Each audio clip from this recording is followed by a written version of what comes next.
Now I'd like to ask you some questions about your life, Susan.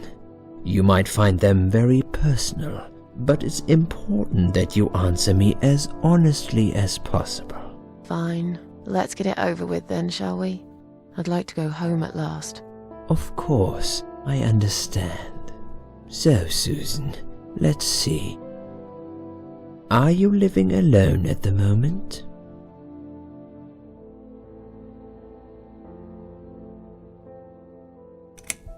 I rent a flat. It's quite lonely most of the time. I used to like being on my own, but I'm not sure if I still do. Too much time with my thoughts, and no one to talk to. Maybe I should get a parrot. We'd have a little chat each time I feel like opening up. Or maybe you could consider finding friends through our Suicide Watch service. They're very good. Helped a lot of people. Okay. Maybe I will. What do you do for a living? I'm between jobs at the moment. I'll find something soon. But it's been difficult. I didn't feel that great. I felt weak and powerless and tired most of the time. I felt really awfully tired. Typical depression symptoms. We can give you something for that. You'll feel stronger and motivated. I admire your faith in modern medication, Doctor. I hope you're right. Describe to me what your mornings look like. What is the first thing you do each day?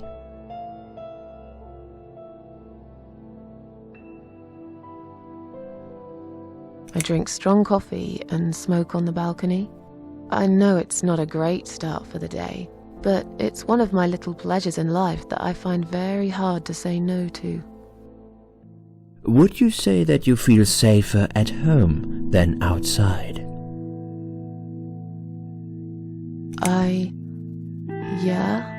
I suppose. It's not really about safety.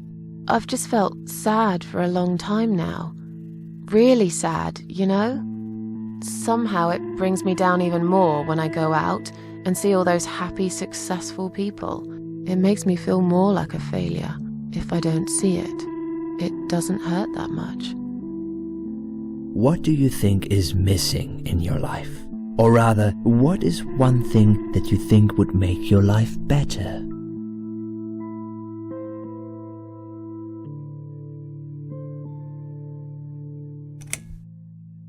A good friend. Someone I could finally trust. But I can't see anyone will turn up anytime soon. I've become a social hermit. People avoid me. You'll have to try to open up a bit. Hopefully the Suicide Watch worker will work with you on that. Don't think it'll help much. I heard they're not very good. Really? Sorry to hear that. Have you ever attended group therapy for depression or some other form of counseling? Yes, it didn't help much, as you can see. Just something to think about. I can see you're really willing to open up and talk about your issues. That's a positive sign. I haven't really talked about my feelings for a long time. You're doing very well so far. Do you have problems sleeping? Every night. I take pills for that. There aren't any left now, though. In the light of recent events, I think you should stay off those pills for a while. I suggest you drink some hot milk before bed instead. Would you describe for me how you feel at the moment?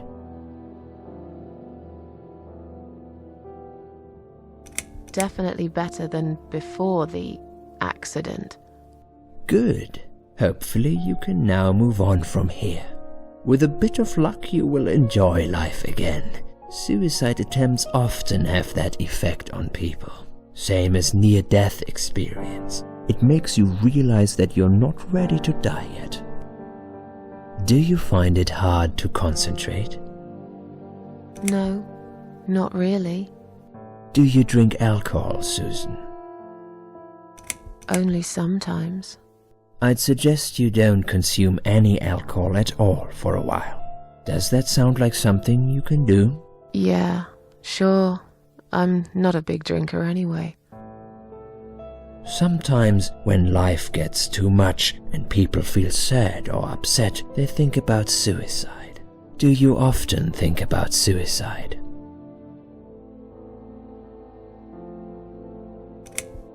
Well, I used to think about it sometimes. Don't you think about it when you're really down? Susan, I'm a psychiatrist. My job is to talk people out of it. Would you ask a fireman if he ever thinks about setting fire to his house? I suppose not. But I'm sure lots of people have times when they do think about it. I couldn't say, Susan. The statistics show that men are 3 times more likely than women to commit suicide. That puts you in the minority. But of course, that's missing the point. Suicide is never the solution. There's always a way of solving whatever problem you might have. I realize that now. Please, in your own words, try to explain to me, why did you really try to take your own life, Susan?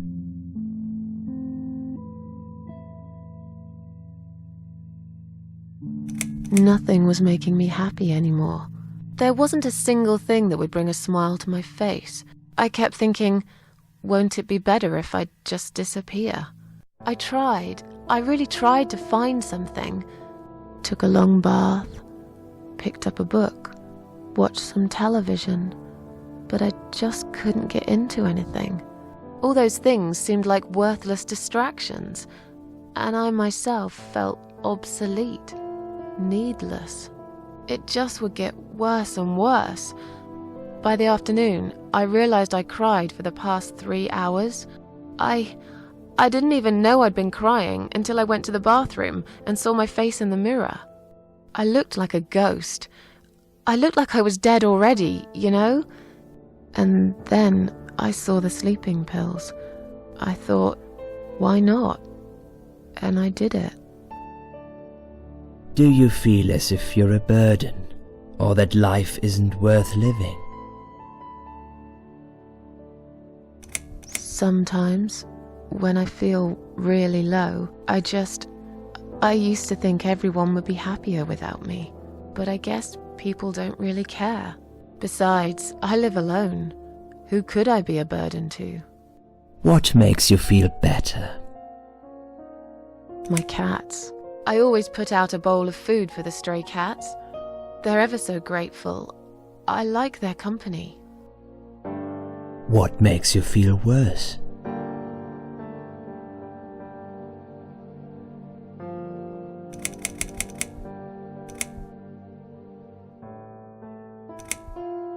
It's hard to say. It could be anything.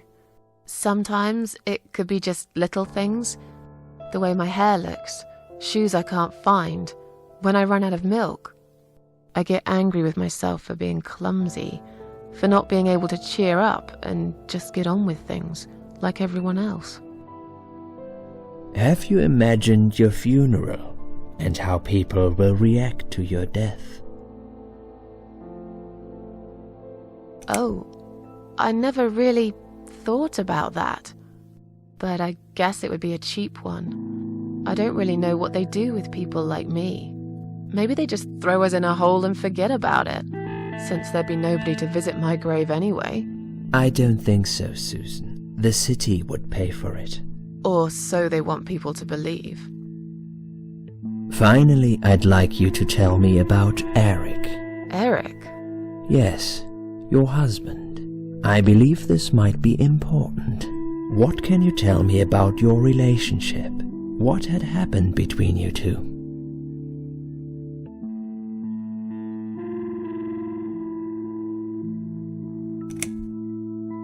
This has nothing to do with him. Can I go home now, please? Fine. I suppose you've opened enough for one day. Okay, one more question. This is just a formality, but I have to ask. Are you going to do it again? That's a hard one. I don't know. But hey, I've got it. The answer is no, I'm not. Thank you very much. Excellent. We are nearly done here. There's just one more thing I must clear with you. What exactly happened last night? Well, after I'd met you outside the ward yesterday, I went back to my room and fell asleep. I slept really well, considering what happened earlier. But then someone woke me up. It was the same nurse who was so friendly with me the first night. She said we needed to talk. We must go, Susan. You are not safe here. But... Please, you must follow me, quickly. I went after her. The ward seemed very quiet. It must have been late at night. Hurry! Wait for me. Tell me what's going on here.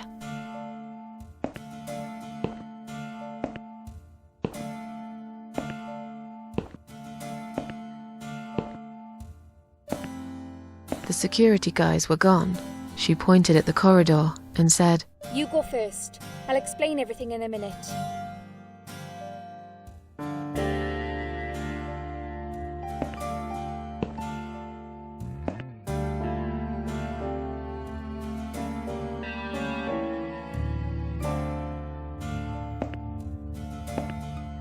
Susan, if we don't escape now, they're going to hurt you.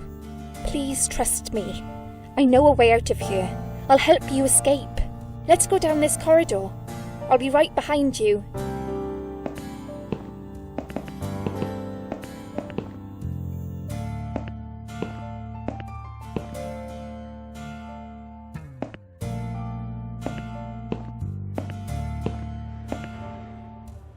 I think I can hear someone coming.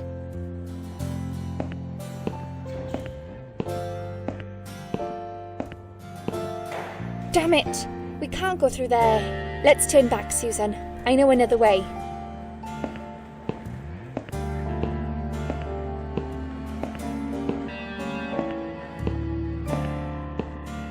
Turn left here.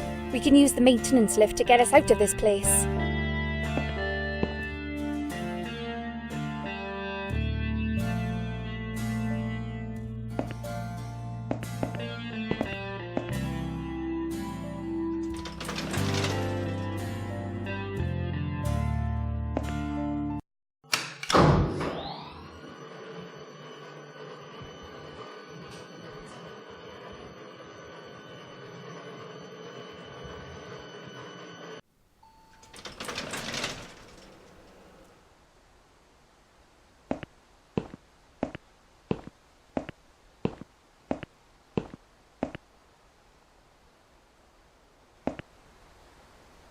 What are we doing on the roof? Liz. What the hell are you doing? And why is there blood on your clothes? Liz. It's quicker than the stairs. And besides, all the doors are locked anyway. This is the only way out of here. The only escape. Let's both jump. It won't hurt, you'll see.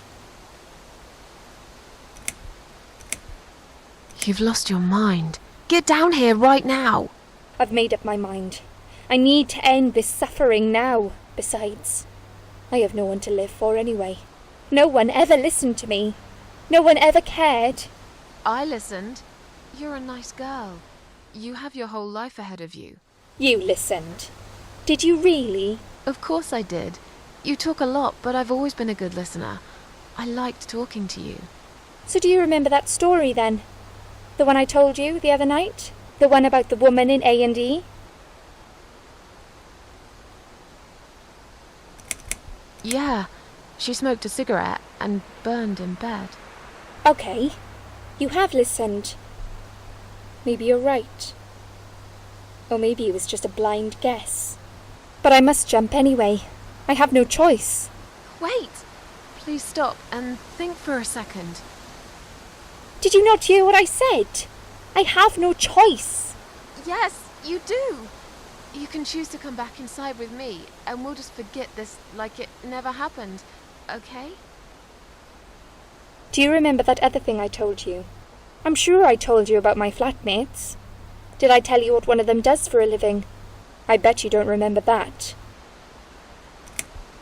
She's a stripper. Yes. Or at least that's what I think she is. You've listened. I just wish other people did. I'm sure they do. It can't be that bad. What do you know? Why do you care anyway? I don't want you to make the same mistake I did. I thought you of all people knew how it feels when you're trapped and you can't trust anyone. Look, I'm sure there must be someone who cares about you. My colleagues don't care, my family don't care, even my fucking boyfriend never cared. He said he needed to go find himself. Did I tell you when he broke up with me? On Valentine's Day. Yes. Valentine's Day. You and I could have been good friends, you know. You really listened to everything I said after all. I'll be back. When you need help, I'll be there, Susan. But right now, it's time for me to let go. No!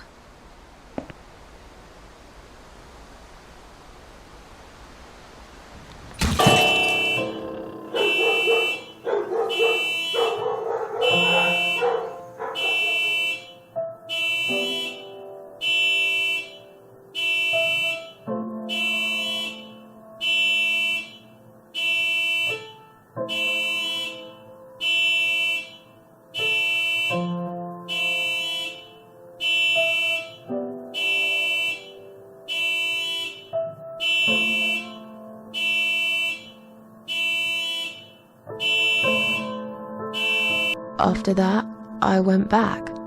I tried telling people about Liz, but they all thought I was crazy again and didn't believe me.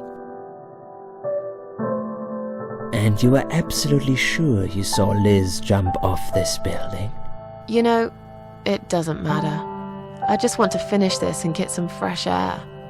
Susan, I know Liz well. She wouldn't do something like that. As a matter of fact, I saw her this morning. She's fine. I'd like you to come with me and see her. Say hi. Make sure she's all right. Stop treating me like I'm crazy. Fine, I'll go. I don't even care that much anyway.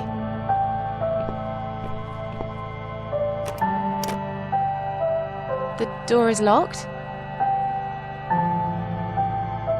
I plan ahead, Susan. I had a feeling in my gut, and my gut's never wrong. I feel like I really got to know you, though. I'm very sorry you've had such a difficult life.